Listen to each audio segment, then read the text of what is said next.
long weekend, a lot going on as always. And of course, this isn't Pumps and Politics without the lovely Lainey Brown in the house. Good morning, Lainey. Good morning. Good morning. It was a long weekend, a long week. A lot It of different was. events going on. It was. I need a weekend just to recover from the weekend. She's a little tired. She's just a little tired, but we're gonna make it through. We always do well. So how was your weekend? What was going on? You went to see a movie. I did. I went to go see Dear White People, and I wasn't the person that came out of the movie theater like, oh, this was great. This was, I thought it made some good relevant points, especially if you were a person who's maybe attended a predominantly white institution as well as an HBCU. You were able to do the comparisons and see how things happened. But I think that the movie for me was a little slow. The character development wasn't what it needed to be with the storylines and the plots. What exactly was it about? Okay, it was a girl. It started off, this girl was running for the head of her house at this school. And I guess in the college, and much like Princeton, I think they have like different, your dorm is where you eat and everything. So so she was running for like the head of her house, and it was her ex-boyfriend who originally ran the house. And this was like the considered like the black house. And so there were things that were going on, and it was kind of just, I don't know. It was kind of a little bit all over the place a little bit because it was her relationship with this white guy, and how do you date a white guy but you're pro-black, and she had a radio show.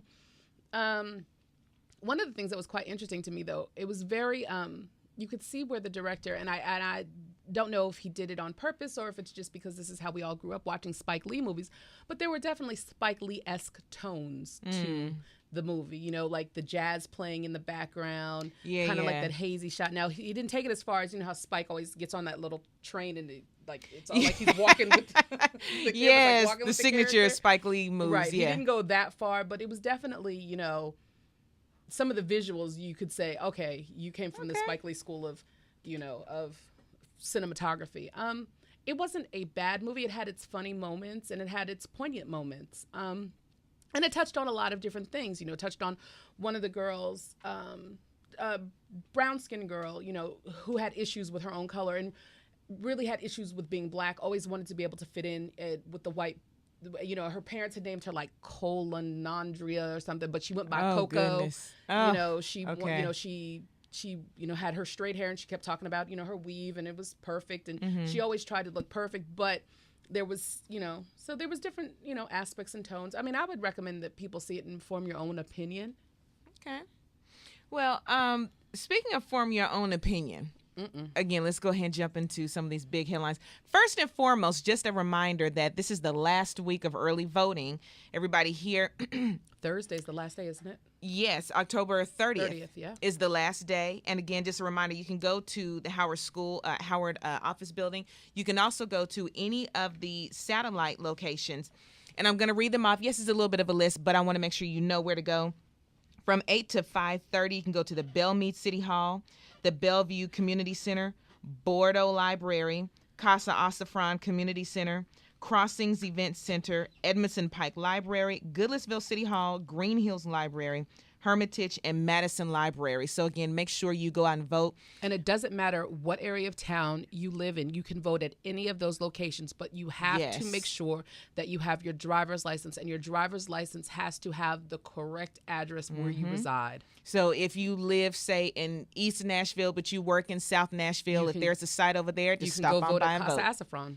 So. Yes, make sure you vote, because obviously there are a number of important races, House and Senate races going on right now. But we have the important amendments that are on the ballot box right now. One of the biggest ones making headlines, of course, is Amendment 1, which would change the way the Constitution approaches and rules on the abortion rights, if you will, for women. So it really essentially takes the decision away from the woman and her partner, regardless of rape or incest. Exactly. So and the health of the mother, there's certain women who have chosen to forego maybe chemotherapy in bringing their child to life, and they may have passed on, but that's their decision. This would take that decision away from that parent.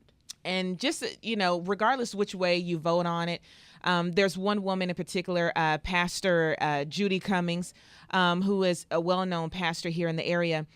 she too said, I'm not for abortion, but I am for women being able to make their own decisions about their bodies. So, again, for some, depending on how you want to approach it, remove the religion from it, but it's about a health decision. And this could even open Pandora's box to other medical situations or things related to our bodies down the road. So we want to. And there are a lot of pastors that have come out, voting no again, on one, as well as a lot of the, the newspapers, the Tennessean, I believe, the Nashville Scene. So, this is a really important topic that we really need to get behind. Another big one that's going to be on the ballot will be the wine and grocery stores. Yes. That has been out there for a long time. They finally got enough signatures on the petition to get it up for vote. So we'll see. Why, the funny thing is, originally I was against it. And really? Here's why. I like going into liquor or wine stores and being able to, but I like to being able to peruse, and I'm all about, a small business, and, grocery stores are big businesses. So of course, when they buy wine from a distributor, they can discount it. And so will that put the mom and pop stores out of business? But then the favorite store that I used to like to go to on my way home closed. So then it became more of an issue of me trying to go get what I want to get. Convenience. But then I also thought about it. So the grocery stores will only be allowed to sell wine. They won't be able to sell hard liquor. So those other liquor stores will still be open, have a purpose of function. They can still sell wine too. Right. But it's just a matter of, folks having the convenience of, and I'll say, for me, I'm more so in favor of it being in the grocery store because I'm in the grocery store so much. Right. And it's so convenient for me. But on the other side, I don't want us to, bring about the demise and downfall of those smaller businesses that, set up the specialty stores. Yeah, the specialty stores. The other thing is, one of my friends was saying, she said, I don't mind bringing my child into a grocery store, but I have a problem with bringing my child into a liquor store. That's the other thing. And so she was just like, this makes it more convenient for me and not, Mom, what's this store? And why can't I have anything in here? Because, if you do go into a liquor store, there's pretty color bottles, there's all different kinds of pinks and purples and and the kid is like, well, why can't I have any of this? But and if you've been in any other state, well, not every state, but been in some other states, I know I've been to Detroit, I've been to Greenville, New Orleans, been to Garrett, New Orleans. Well, New Orleans, now that's a totally different animal on its own. You can buy straight liquor at Walgreens in New Orleans. I give you one better. You can go through a drive-through like McDonald's and get you, a pina colada, a margarita, and they make them hard. Yeah. I can imagine what their DUI rate is. They put a piece of tape over it and say, it's not our responsibility. If you remove the tape, it's not our fault. Not our fault. So anyway, a lot of really important things going on, that will be on the ballot. So you want to make sure that your voice is heard. We preach that all the time here, but don't call us later on saying we need to talk about this when you could have talked about it at the polls. Right. And just saying. Go out and vote. Midterm elections affect you more directly than the presidential election. It's not the only time you should vote. Yeah, I can't stress that enough. Mm-hmm. Speaking of voting, there's another contender who may be putting his name in the hat. He has a very familiar last name. Yes. Jeb Bush, former governor of Florida, may be putting his name in the hat for governor 2016. Laney, for president. I'm sorry, for president, excuse me. Right. Former governor putting his name in the hat for president.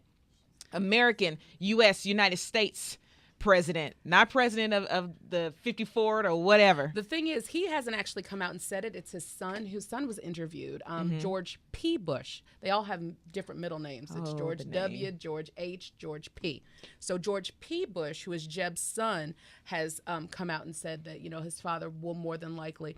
But I feel like, there's some things that Jeb has done that may interfere with this election. I don't think that he's going to have the smooth ride that his father or his grandfather or his uncle had. I think that this, because he was the governor of Florida. Yeah. And Florida, well, bless Florida's heart. Yeah, there are a number of. Well, first, let's go back. The Bush family is they're a political machine. They're like the Clintons. It's a political dynasty. They know what time it is. They've got it all. So his son bringing up that his dad may run was not by happenstance. That was not just no. They threw that little rock out there. See what's going on, what's going to happen. Exactly. So that was not a mistake. We know what time that is, and he just wants to get some feelers out there. But I tell you what was funny. This was not a quote that was shared by a reporter or anything like that. I don't know if you caught this, but Mama Bush herself, the matriarch of the family, said, Barbara. "We've had enough Bushes in the White House." Somebody, she said, I'm quite sure.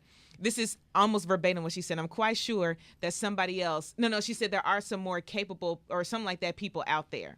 So In other words, we're tired, had enough, but it's his decision. But she said, let someone else have a turn.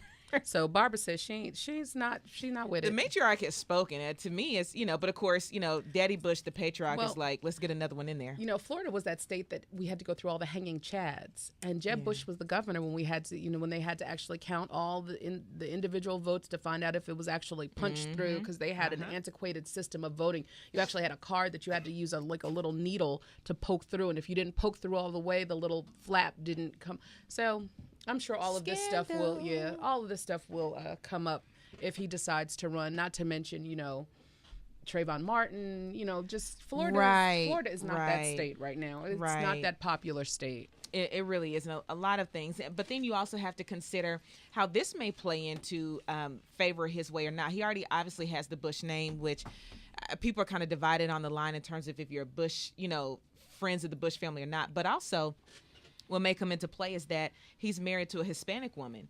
How will that play? That'll be key. Well, I imagine. Yeah, absolutely, and especially, because Hispanic people tend to vote more conservatively, and they run along the conservative lines. But I think because they've seen some of the stuff that's happened, they've voted democratically, so that may actually sway some of the votes. And I know that the Republican Party is really trying to grab a hold of the Hispanic base again, and the women vote, and the women. Speaking of women, now women obviously. The lingering question: will Hillary run again? If she put her name in the hat, how do you think she'll do against Bush? Oh, she'll win. Hands down. Yeah. Hands down. I think quite frankly, I don't think there's anybody that can beat Hillary once she puts her. And something I saw the other day was a Hillary Elizabeth Warren ticket, and that would be a very interesting. And they would slam the polls hands down. So what if? Let me throw this out there because Biden's kind of getting putting some little feelers out there. What about a Clinton-Biden ticket? I don't think that Biden's going to want to be a vice president again.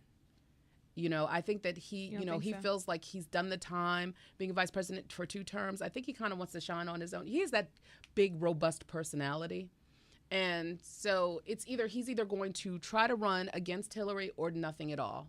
I don't think that he's going to be another. I don't think he's going to take Hillary. I think on the inside, he won't. Joe he's the conqueror according to anybody in his own head. But I think one thing we've learned about Smiling Joe, as my dad calls him, he's a very, very smart and crafty politician. Oh yeah, and he knows. There's a lot of power in the VP seat, so I wouldn't be surprised if we maybe did see a Clinton Biden ticket. This I don't know. It's going to be an interesting political year for everybody. Speaking of we were just talking about.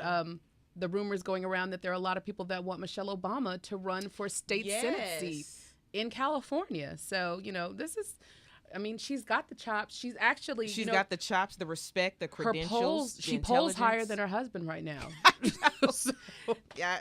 Truth be told, she was polling higher for me than her husband. Right. For a while. She's doing what she needs to. So that will be very interesting to see. You got to remember that she's a Harvard-educated lawyer whose career was actually more robust than Barack's was. Yeah, and they both have strong backgrounds in law and in dealing with the Constitution, and which is all relevant to politics. So I think we'll figure this out a little bit more when we figure out where they're going to reside once they're done in the White House. Will they go back to Chicago? Go back to Chicago? I don't believe they'll stay in D.C. I think they may get a house in D.C. But you got to think, his love is Hawaii. California is not far from Hawaii. I don't think that they'll live in Hawaii, but he's got family and all that, in Hawaii. So hold on. Wait a minute. This president loves attention. He loves the limelight. You don't just want to be president because, I just care about the country. No. There's a whole lot of attraction to the power and the spotlight. And then what's this Hollywood? Man rose up. This man is loved by Hollywood and a lot of money. So California is a perfect destination for them. He ain't gonna sit on Hawaii until he retires. Mama Oprah has her big old house out there, and they can go over Mama Oprah's house and have fun, and they can have fundraising parties, and the Spielbergs love them, and so Hollywood and California, Hollywood in particular, is a perfect spot for them. I tell you where they're going to reside. They're going to reside where the political research says it's best to. Because one thing about them is that they are very committed to the growth and progression of this country. And so wherever, and they feel like that can happen with them in office. So wherever their strategists tell them this is the best place that we can get in office and create more change, that's where they're going to live. And, you know, Sasha Malia, y'all about to graduate. You know, it's find a nice little high school. Well, and here's the other thing. You know, Rahm Emanuel, he left the Obama campaign to go be the mayor of Chicago, and he has not done a really, really good job. No. So it might be best that they distance themselves from Chicago and Rahm. Now, they're going to keep their house in Chicago because that's Michelle's roots. Right. And she ain't going nowhere. I mean, she's still a Chicago girl. You know, she went to, what's the name of the school? Whitney Young High School. So shout out to all the Whitney Young people listening. But so, you know, she's going to keep her house in Chicago, but it'll be interesting. I think they may go back. I don't know. And I think Rahm Emanuel's done a good job of distancing himself on his own and his own actions in accord from the Obama. So I don't think they have to worry about that. But speaking of distance and decisions, several things that we're going to discuss coming up. Obviously, there's the Ebola situation where some of these states have enacted mandatory quarantines. And obviously, a lot of talk out there about some developments in the Michael Brown case. We're going to take that up. Very huge discussion and topic that's on a lot of people's minds right now. We have with us a friend of this show. Happy to have him back. Attorney Rod McGuire will be with us right after the break, where we will be discussing Michael Brown developments. Stay tuned. We'll be right back.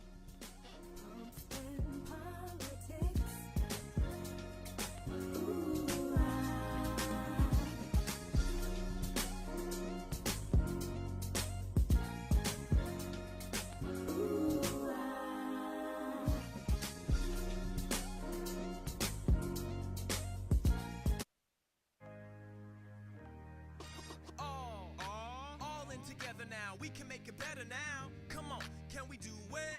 Yeah, you know that we can. We'll rope it up, cause we know how to jump. We'll roll it out, cause we know how to skate. We'll cut it down, cause we know what to eat. We'll swap it out, we eat healthy stuff. Can we do it? Yeah, you know that we can. Can we do it? Yeah, you know that we can. Yeah, well come on. Today's a good day to grab your kids and hang out with them for an hour. Dance, walk, play a sport, or cook a healthy meal. Because just moving a little and eating better every day can help make you and your child healthier. Can we do it? Yeah, you know that we can. We'll ball it up, cause we know how to hoop. We'll mess around, cause we know how to play. We'll drop it down, cause we know how to dance. We'll veg it up, veg night and day. Can we do it? Search We Can online to find doable tips and activities that you can use every day to keep you and your kids healthy. Remember, that's We Can. A message from the Ad Council, Just now, another kid dropped out of school. There's one every 20 seconds. Over 200 kids an hour. That adds up to nearly 5,000 kids every school day. If we do nothing, 3.5 million kids won't receive a diploma over the next 4 years. But there is someone who can change that. And that someone is you. United Way knows that kids who have a caring adult in their life are more likely to make it. So make a pledge. Tutor a child who needs help. Mentor a kid who needs someone on their side. Volunteer to read to children. Because the path to success or failure starts long before graduation day. And the difference between a graduate and a dropout could be you. Take the pledge to volunteer now at unitedway.org. Brought to you by United Way and the Ad Council.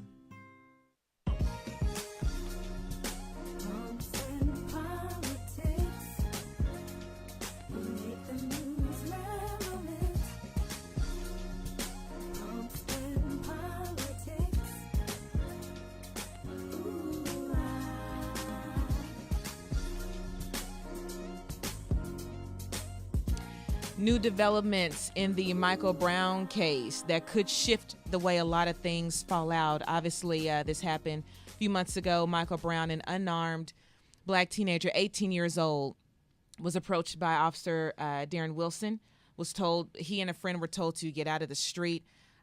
What happened at that point is up in question right now. What we do know, it ended with the shooting death of Michael Brown. A grand jury now is deciding if Officer Wilson should face charges. They're reviewing a lot of evidence, hearing a lot of testimony from some eyewitnesses, obviously from Michael Brown's friend that was with him.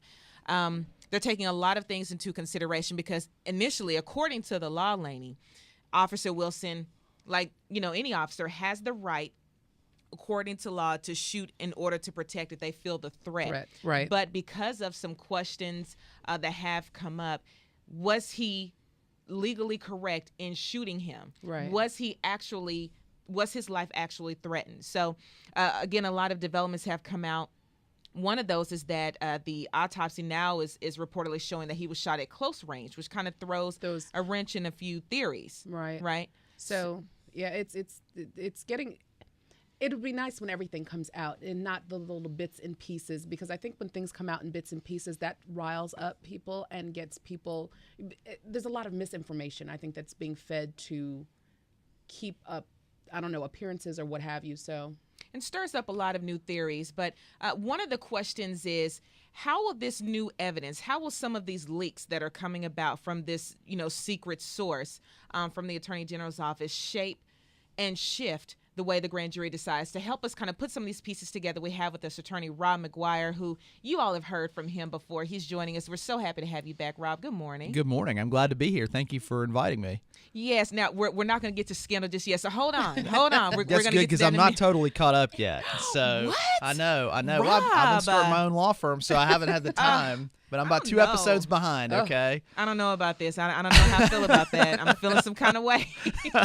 It's okay. We can catch you up just a little bit, but we won't give you any spoilers. Yeah, we won't Good. spoil it for you. Good, Lainey's, good. she's good at that, by the way. All right. But speaking of scandal, let me first ask you, let's just go right in. What are your thoughts, just in general? What are your thoughts as a civilian, right, about this new information?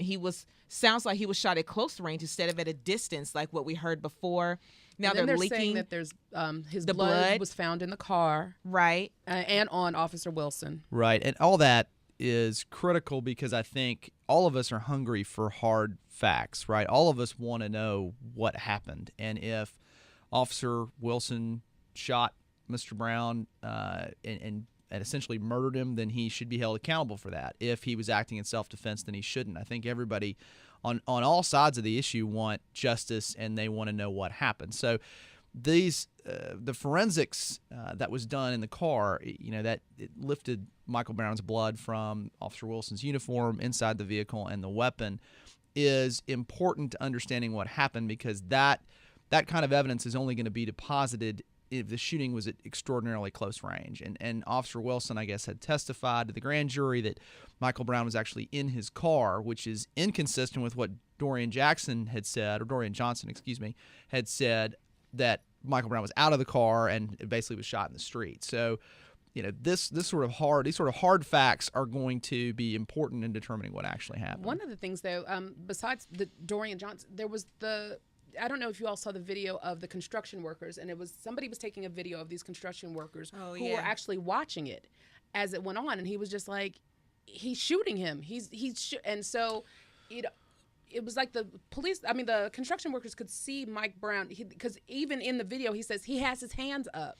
So yeah, and there's still a significant question of why the officer continued to fire after.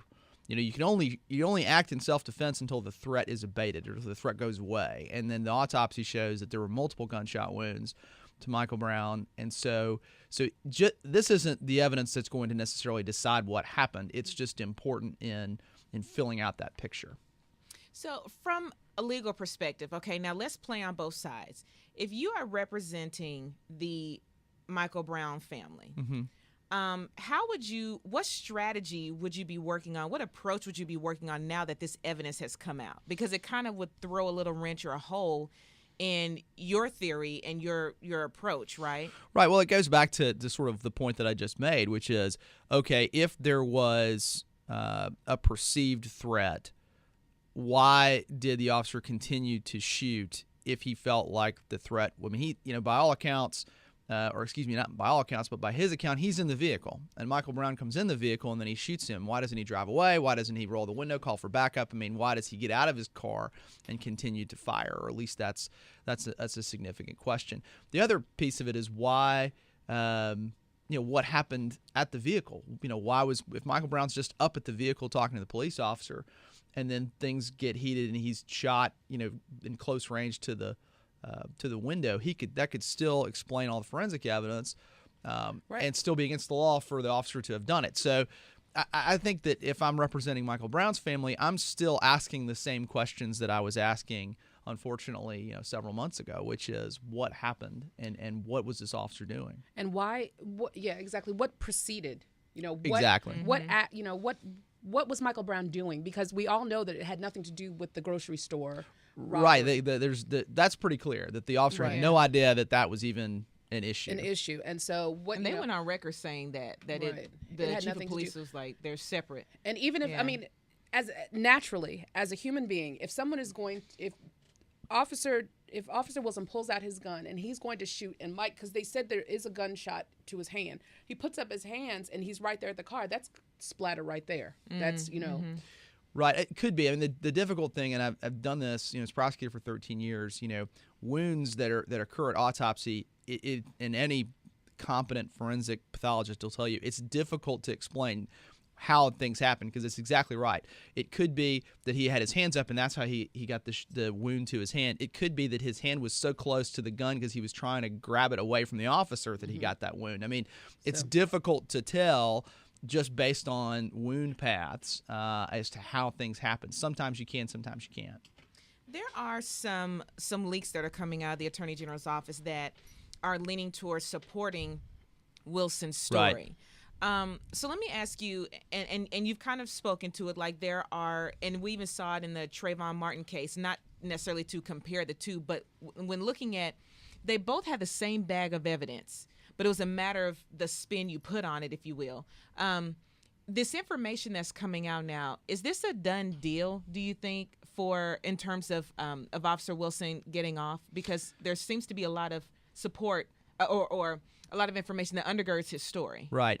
I thought it was pretty unlikely that he was going to get indicted before this new evidence. But I think now that there are these, the autopsy report, the forensic evidence, which seems to contradict what I'll call the pro Michael Brown eyewitnesses, and seems to sort of buttress officers' grand jury testimony.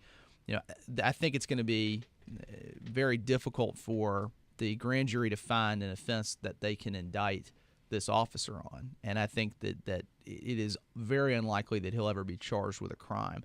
Now, whether or not the family of Michael Brown sues the city of Ferguson, St. Louis County, and gets a civil judgment, which entails some discussion of wrongdoing, I think that's a separate issue. But in terms of this officer being charged with a crime, I just don't see that happening at this point.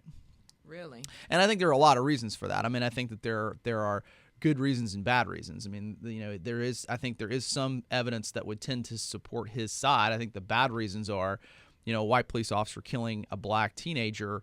It's generally the white officer never gets charged. I mean, that is an institutional thing that we can't ignore. That happens. That's the sort of system that we're living in.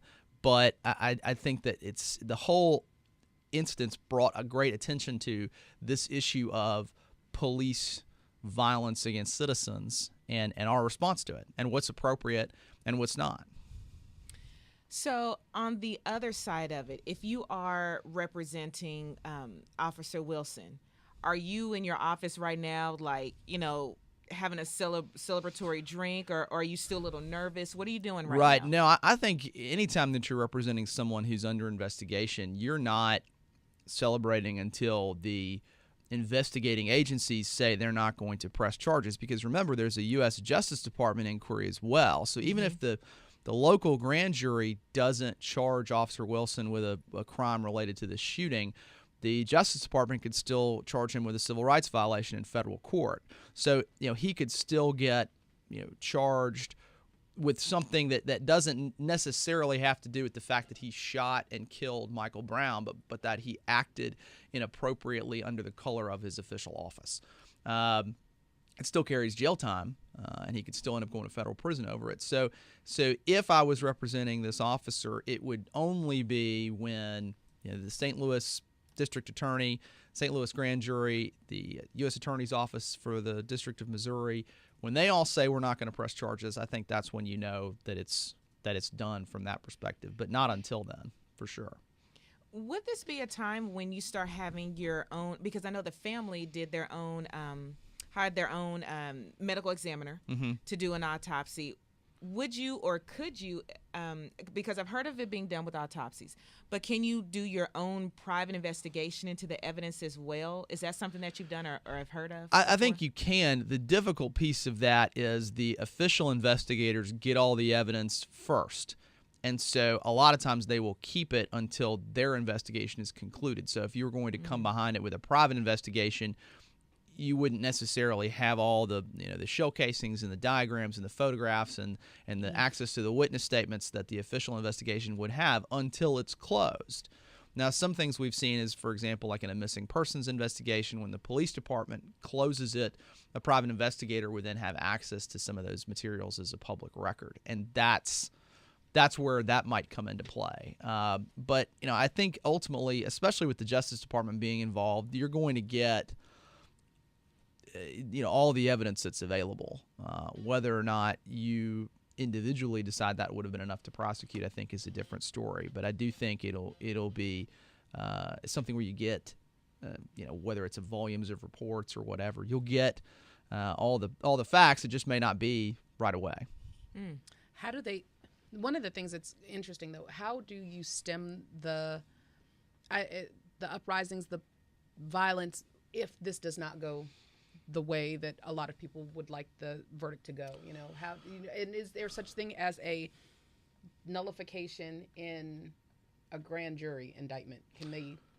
The grand jury can decide, even if they feel like, well, the person is guilty of a crime, they can still not issue an indictment. I mean, they have that ability. I mean, they're really a sovereign kind of body of citizens that can do with that what they will. In terms of the protests and the violence, the sort of police-initiated violence as it relates to the protests, I mean, that is a significant issue and a concern that comes from this.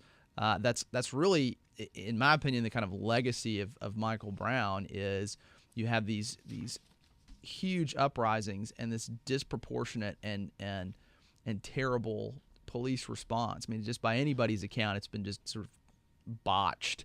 And I think we're going to keep having these issues in 21st century American society, and we've got to figure out how to deal with it. One of the things that has sparked the citizens is that their voter registration is up, I think, like 800% because of this. Absolutely. Really? Yeah. Absolutely. Well, the town of Ferguson is a majority African American city and is represented by non-African American folks, right. In a majority way.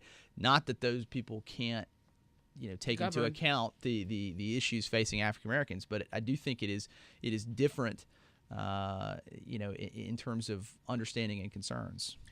It will definitely be interesting to see how this all plays out and the positive changes that will come about. And if you just take Ferguson, there's Fergusons all over the United States. Absolutely. And Absolutely. so hopefully people are taking watch and measuring what's going on, and hopefully that will bring people. I do think things are changing. Yeah. I really do. People will get involved. I really do. I think people are a lot more attentive to it now. Well, riots and tear gas and all that in some streets arresting that'll reporters. do it sometimes. Absolutely. Oh, don't even get me started on that. Goodness gracious. Ron McGuire, can we have you for one more segment? Of course. Okay, very good. All right, everybody, thank you for hanging out with us for this segment. We have one more coming up with Robert McGuire. I want to throw a couple of Ray Rice questions at you. Okay. I know we didn't discuss that, Sure. but I want to get your thoughts on that. Everyone stay tuned. We'll be right back.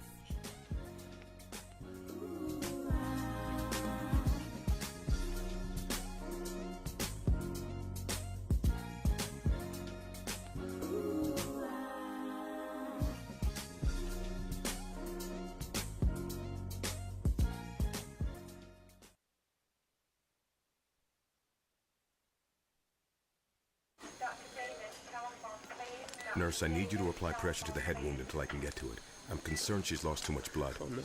You in the corner, who are you? You're not supposed to be here. She's my girlfriend, Doctor. You need to wait out in the waiting room. Please, Doctor, I want to stay with her. Look, she's been badly injured.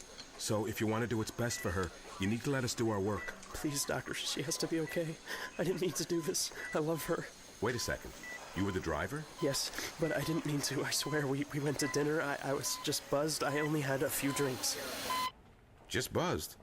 Why didn't you tell us that? In that case, your girlfriend is fine. Hey, sweetie. I feel great. You want to get out of here? I can't believe this. Really, doctor? She's really okay? What, are you kidding? No, not really. Nurse, get me a suture kit. Stat. Buzzed driving. Maybe we should stop acting like it's no big deal. Buzzed driving is drunk driving. A public service announcement brought to you by the U.S. Department of Transportation, the Ad Council, and this station. My name is Dale Pazinski. I'm 19 years old, and this is how I live united. I've always been kind of a computer geek, and I found a way to use those skills to help the homeless in my community. For people facing hard times, computer skills and a basic resume are so important. It may seem like a small thing, but it makes a huge difference in people's lives. So with United Way, I created a program where I work with the homeless. Together, we go through their whole job history, write a resume, and then save it on their very own USB drive. We provide workbooks and training certificates. I even budgeted for cupcakes so we can celebrate as a class when one of our people gets a job. That's huge. When somebody says, "Hey man, that job that you helped me apply for, I got it." That's what living united feels like to me. My name is Dale Pazinski. I help people achieve financial independence. So I don't just wear the shirt, I live it. Give, advocate, volunteer, Live United. Go to liveunited.org. Brought to you by United Way and the Ad Council. Just now, another kid dropped out of school. There's one every 20 seconds. Over 200 kids an hour. That adds up to nearly 5,000 kids every school day. If we do nothing, 3.5 million kids won't receive a diploma over the next 4 years. But there is someone who can change that. And that someone is you. United Way knows that kids who have a caring adult in their life are more likely to make it. So make a pledge. Tutor a child who needs help. Mentor a kid who needs someone on their side. Volunteer to read to children. Because the path to success or failure starts long before graduation day. And the difference between a graduate and a dropout could be you. Take the pledge to volunteer now at unitedway.org. Brought to you by United Way and the Ad Council.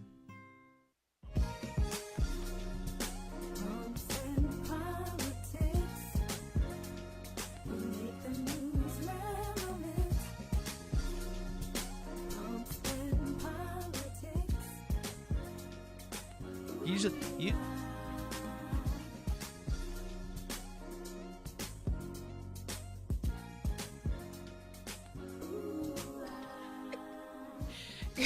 Welcome back, everybody. We have a lot of fun during the breaks. It's all right. Rob's getting on our producer and engineer. She was sleeping a little bit behind the wheel. That's all right. But It's we have okay. fun. We understand. They changed the board on you. But And Rob, it's early. Rob said he has high expectations. I have high You know, expectations. so we get That's down it. up in That's here. I'm just. See? It's like when it's a Cadillac and it runs bad, you sort of You know what I'm question saying? it a lot we more. can't run like a Honda. That's We're it. Cadillacs in here. Exactly. Come on, Rob. Thank When you. the Rob. We Escalade's appreciate bumping, you're asking about it. That's why I love having you on, Rob. Always a little funny. She's not like, she'll be okay. Yeah. All right. She will be. Okay, so yes, we were talking Mike Brown.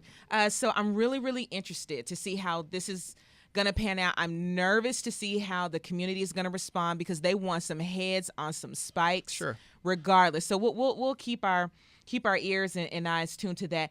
Flipping to another case, though, and I know I kind of, like I said, just kind of threw this at you last minute, but let's talk Ray Rice.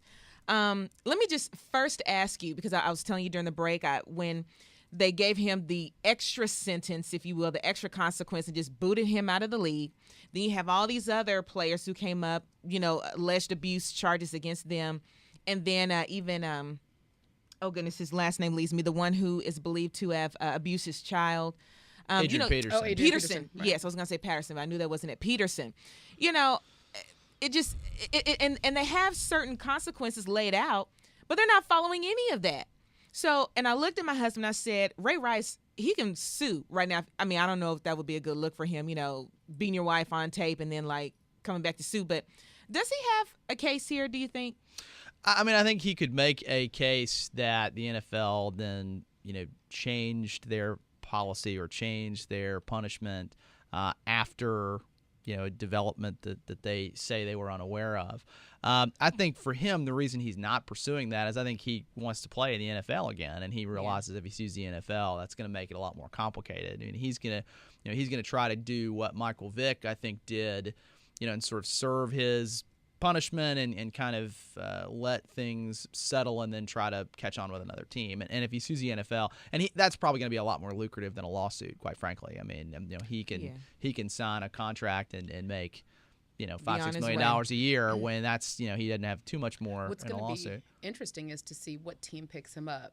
Now I know that Michael Vick had a hard time, but he served his time and he did what he was supposed to do.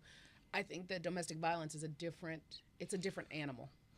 It's a little personal. It's a little intimate. Here's my thought about it. Here we go. This is what I think, because my husband said the same thing. Michael Vick served his penance. He sat down somewhere, and then he humbly came back into the league and was picked up. He was more apologetic, right, and remorseful. Where Ray Rice is like, y'all knew I did it. Why you kick me out? And stay out of my business. And then stay his out of my wife is like, business. stay out of my business. Right. There was a whole nother discussion. But my thought is that at the end of the day, these fans want to win. Don't care. They want to win. They really don't care. There are billions of dollars tied up into this league, and it all comes down to who's on the field. What you do at home is what you do at home. If they can forgive, now I'm not saying that animals' lives carry more value than women's lives.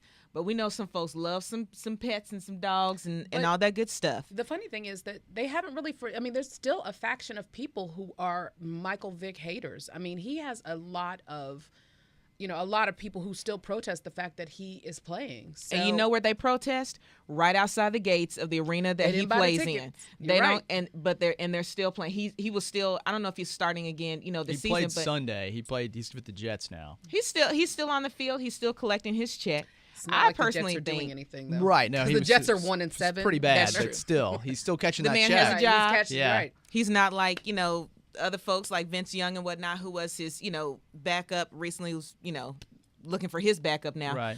But I don't think anyone's going to have a problem picking him up. I really don't. I think if the NFL reinstates him, then that's the team's like, okay, well, they blessed him, so we're okay. Right. I think that's it. I think once he serves his suspension and after the season's over, they'll find sort of a quiet time in the spring when nobody's really paying attention and say he could maybe play again. And he'll have to kind of go through the sort of public apologies that'll be required and all those kinds of things. Just like he's going to have to humble himself. He's going to have to do something in support of domestic violence, right? Whatever mediation or something. Right. He's going to have to get the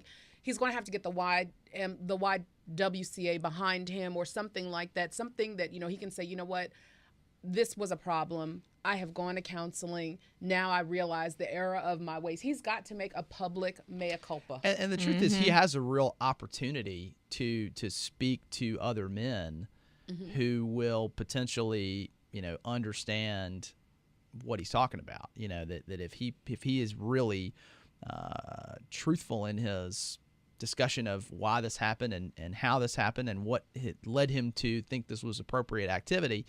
That may speak to other men who have those same issues and potentially lower the number of domestic violence incidents. So, he's got a huge platform if he wants to use it. The biggest day for domestic violence calls is the Super Bowl Sunday. Super Bowl Sunday.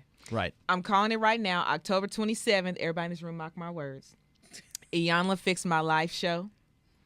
His own reality show following Ray Rice, in their family, walking with them, showing them what it's all about, how they're on the road to recovery.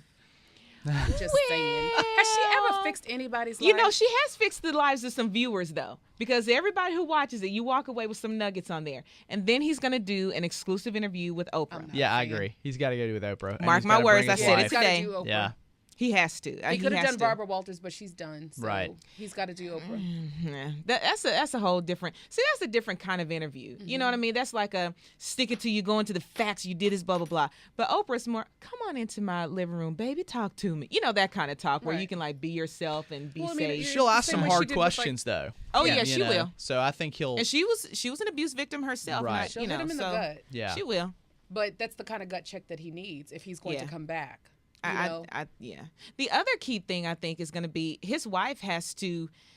I has to think she has to admit that she was a victim. Yes, she has She has to admit that she was a victim. And I think that there's, competing issues, right? Because she, obviously didn't want him to be prosecuted and potentially go to jail. So she's got to sort of say one thing to get that outcome. But then I think, like we're all talking about, there has to be a public reckoning of this. Right. And so she's got to, admit that, yes, he did hit me. And we've all seen the video, so we know that it happened.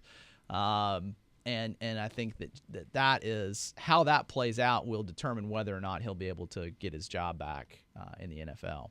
Speaking of seeing the video, if you are on the NFL legal team, what are you doing right now? What do you think? How are you advising them right now? Because there's a whole question of, did they really see this before? Are they lying about it now? Right. Yes. Right. And then how do we prepare? How do we legally work within this, bring him back to the league? Because there's a precedence being set, which could have the whole domino effect of all these other cases that are open right now. If you're on the NFL legal team, what are you doing right now? I mean, honestly, if I'm probably on the NFL legal team right now, I'm updating my resume because I'm going to get fired because the whole thing was just bungled from the beginning. I don't believe for a second that they didn't see the video that weekend. Yeah. I mean, I just don't. This is as we stated, a multi-billion-dollar industry.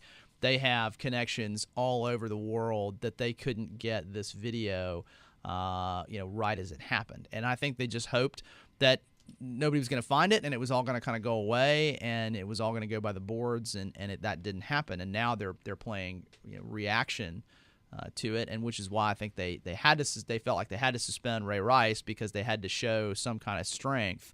I think that really what's going to end up happening is the Players Association is going to sort of force the issue on this point. They understand the NFL's in a bad spot, but they also know that they are a union who can't let the NFL suspend players in a case where there was not even a prosecution without some form or fashion of due process. So I think that's why it's ultimately going to happen that Ray Rice is going to come back to the league.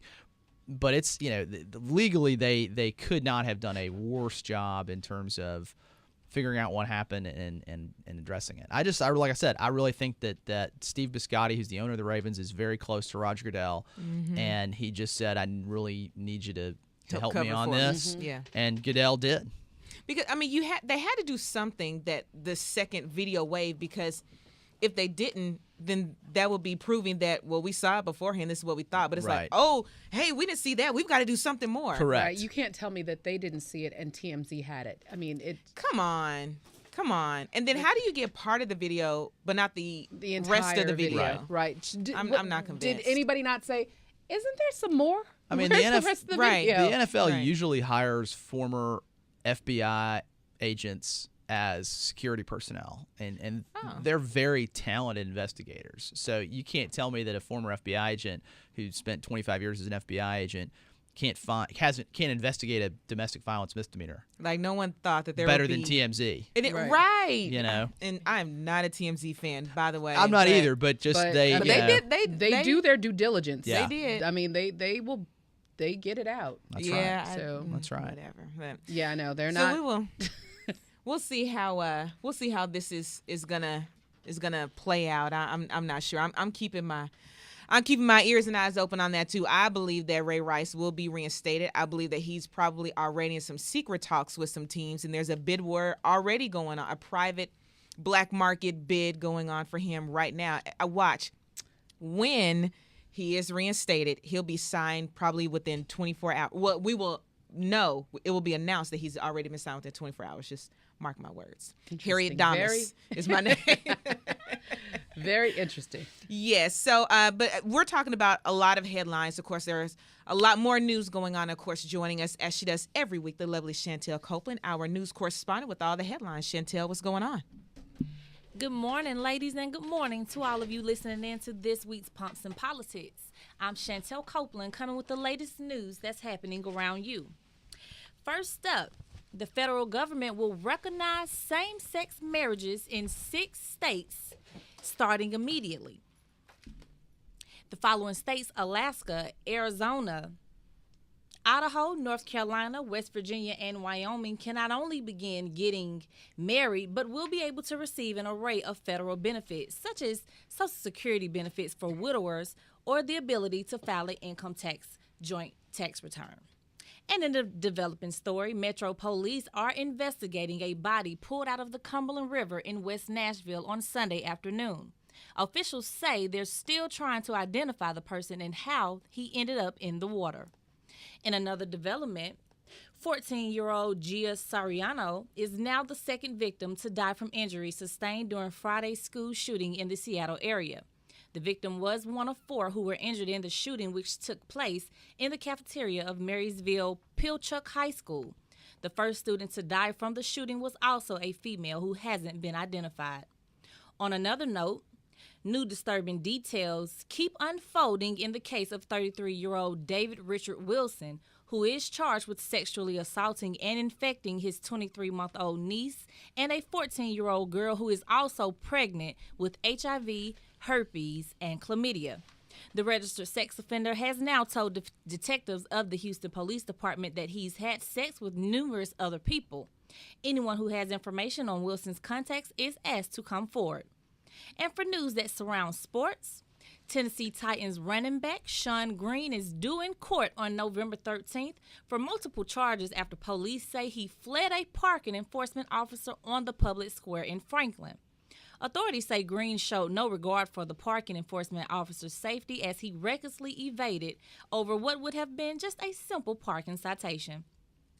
Also in sports, 22-year-old Oscar Taveras of the St. Louis Cardinals has died. According to Major League Baseball, Taveras and his girlfriend died in a car crash near his home in the Dominican Republic on Sunday. No additional details have been given.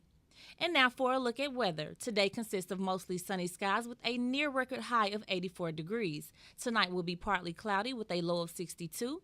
Tomorrow has partly cloudy skies in the morning, followed by scattered thunderstorms in the afternoon. Currently it's 68 degrees. For Pumps and Politics, I'm Chantel Copeland. Thank you, Chantel, for Pumps and Politics. Our news update. Well, there you all have it. We've gotten you all the big headlines. Of course, we still have Ebola to discuss, but we're going to take a break right here and give ourselves a little bit of a breather. We've got to get ourselves together because we have the round robin coming up after the break. Rob, you are more than welcome to stay with us. I know, you've got your little law firm and all that. You've got some clients. I think I probably have to go take care of some clients right now. We understand. But I'm glad to be here. Thank you for having me. Thank you so much, Rob. Everybody hang tight. We'll be right back for the round robin.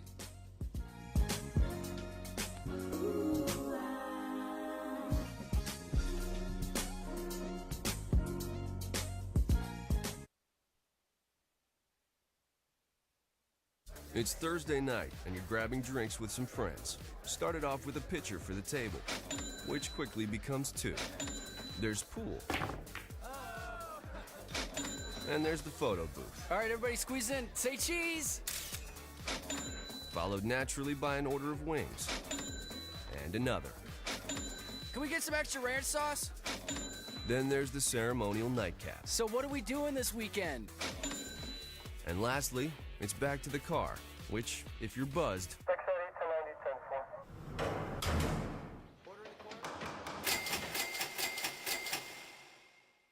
could be the most expensive night of your life. Getting pulled over for buzzed driving could cost you around $10,000 in fines, legal fees, and increased insurance rates. Nothing kills a buzz like getting pulled over for buzzed driving, because buzzed driving is drunk driving. Brought to you by the National Highway Traffic Safety Administration and the Ad Council. Today might be the day I drop out of school.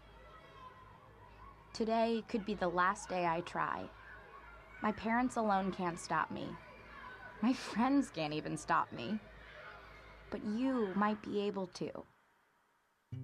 With United Way, you could tutor me, be my mentor, or volunteer to just read with me. If someone had helped me earlier, I might not be struggling. And studies prove that kids who read well by 3rd grade are more likely to graduate. There are tons of ways people like you can help kids like me stay in school. And United Way is calling for you to be one of them. Because it takes 12 years to create a graduate. It takes about the same time to create a dropout. And the difference between me becoming one or the other could be you. Make me a success, not a statistic. Take the pledge to volunteer now at unitedway.org. Brought to you by United Way and the Ad Council.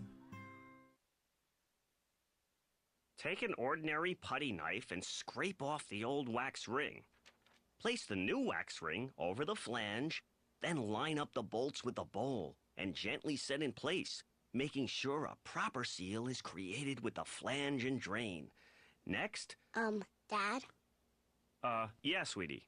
Is that an old plumbing manual? Oh, yeah, honey. We really need to get some new books. Right, do you want me to stop? Nah, I kinda wanna know how it ends. Okay. Tighten the bolts, line up the flushing valve to the opening in the top of the bowl, and secure the tank with a screwdriver and crescent wrench. The smallest moments can have the biggest impact on a child's life. Take time to be a dad today. Call 877-4DAD-411 or visit fatherhood.gov. Brought to you by the U.S. Department of Health and Human Services and the Ad Council.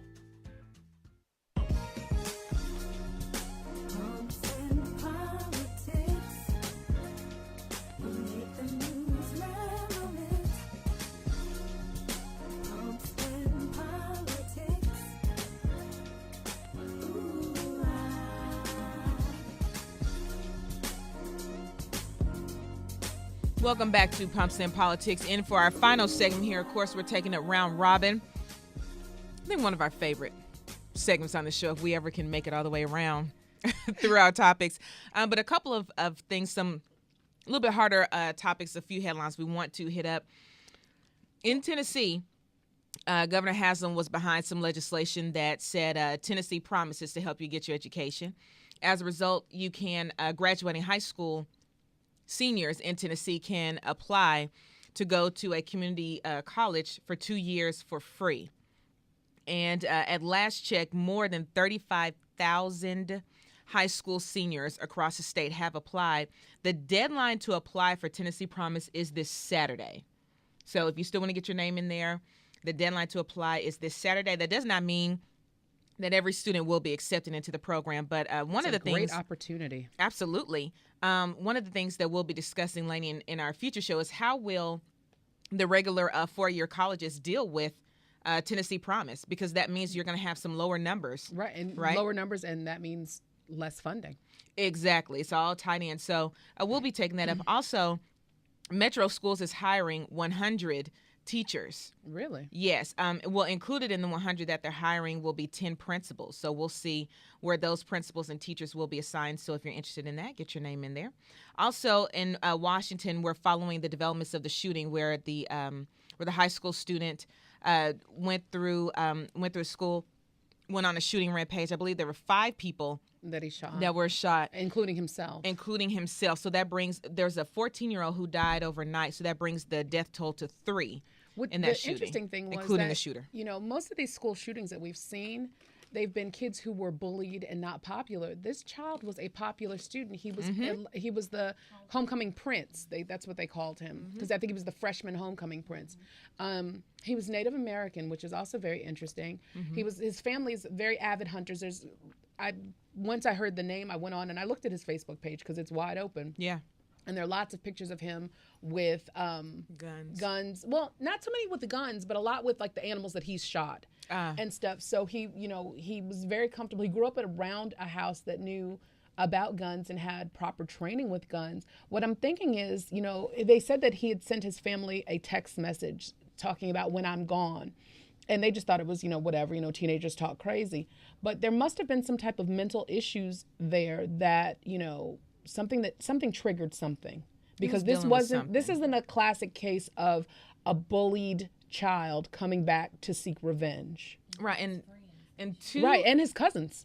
Yeah, well, that's what I was going to say. I believe there are two of those that he, they think may have targeted, at least were included in the shooting, were relatives. Mm-hmm. And his uncle was on the Today Show this morning saying he talked with his son, who is the shooter's cousin. Mm-hmm. And he can't speak at this time, but wrote a letter to his dad saying, why would my brother do this to me? And the dad pointed out, he said, I want you to understand they're not brothers, they're cousins. But that's how he feels about his Right. cousin that shot him. So very devastating. A lot of questions, as always. Another question that we have is, why is she complaining?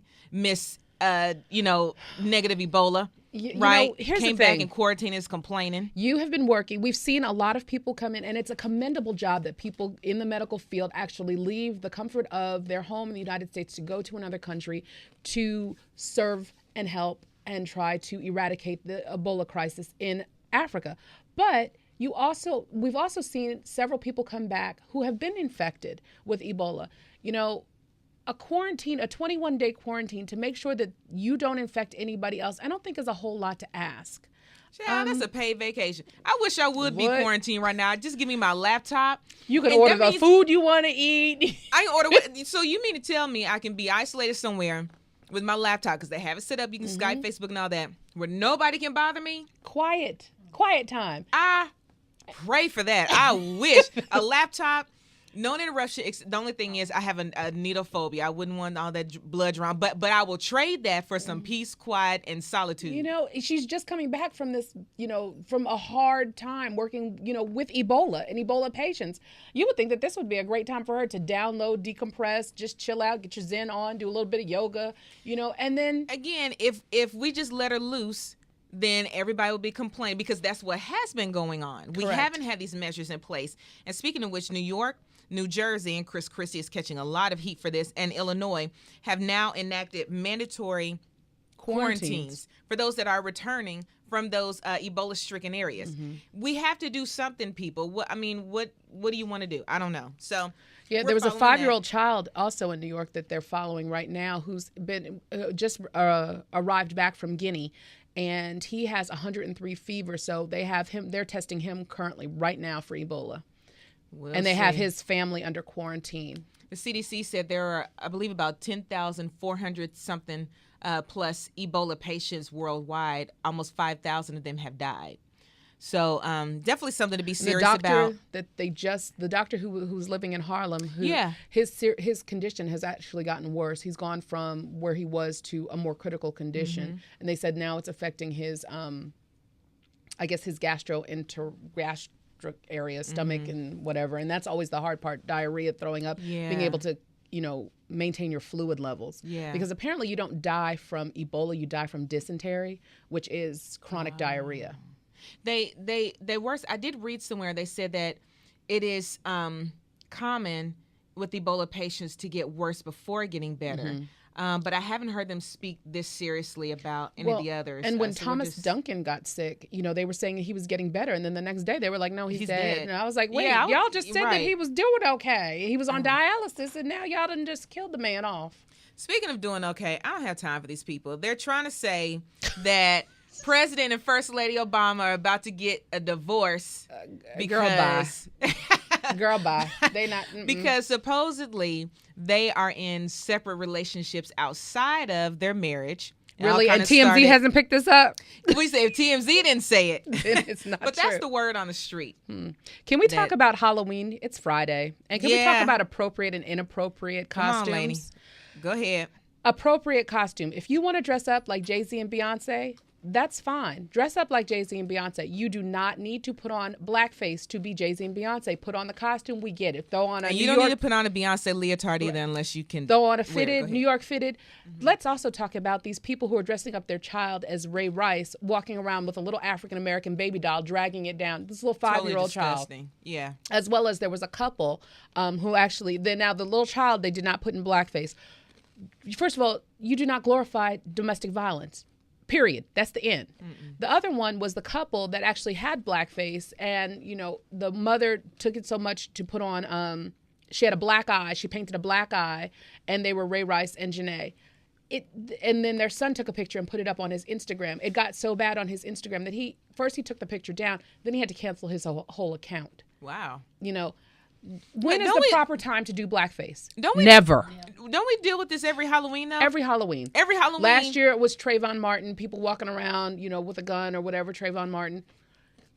Just stop. Now that's one of the issues that was addressed in the movie Dear White People, because they culminated in a be black party. So they had people there, or your black stereotype party. So they were saying, we had fried chicken and watermelon and 40s, and they're walking around with guns and chains and dreads and whatever, so it was this, for as much as people don't like us, they surely want to be us. And I that's a whole nother conversation. Well, it goes back to understanding, and we've kind of talked about this before, understanding the historical ties of blackface and what that means. And to their credit, I think there are some people who think, oh, let me dress up like that. I've got to get in full character and color my skin. That's fine if you're dressing as a Smurf. But if you don't understand and have not done your research and understand the very negative and sensitive and insensitive implications and connections to blackface, then that's why it is offensive. But you have to, do your history, understand. And furthermore, listen every Halloween when everyone does a story about someone being offended by blackface. And a lot of times you'll see it. And I'm in news. I've covered these stories a lot of times. At predominantly white schools, you have fraternities who have done it. It happens every year. It's not new. Speaking of new, Renee Zellweger has a new face. Have you seen it? Girl, yes. And she says this is the best she's ever felt in her life. And to her credit, it's not a bad face. It's just not her face. Right. I don't know. Everybody's used to her being this little cheeky, squinty eye when she smiles. She just has these big cheeks that kind of make her eyes close when she smiles. And now she looks, which actually gives her a more youthful appearance. And so whatever she's done, now she looks her age, if not older. So, stop it.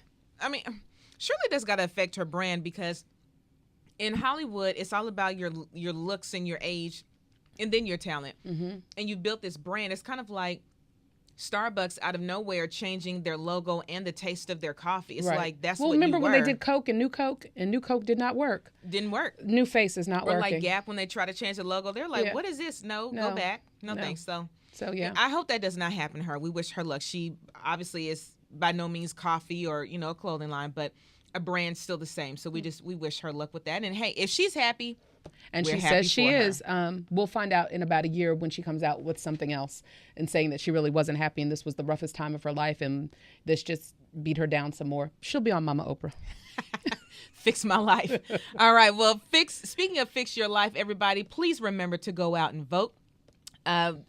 Early voting ends October 30th, this Thursday. So be sure to go out to one of those locations wherever it is closest to you to vote. Please go out there. November 4th is Election Day. There'll be a number of things on the ballot box aside from voting for certain candidates. The amendments are on the table. 1, 2, 3, and 4. 1, 2, 3, and 4. Read the language before you go out there. Do your research, because voting yes or no could mean something different depending on what that language says. And also, don't forget, wine in grocery stores will be on the ballot. Also, please be sure to visit us on Facebook and Twitter. Hang out with us there and tune in every Tuesday from 3 to 5 for the 2 hours of power.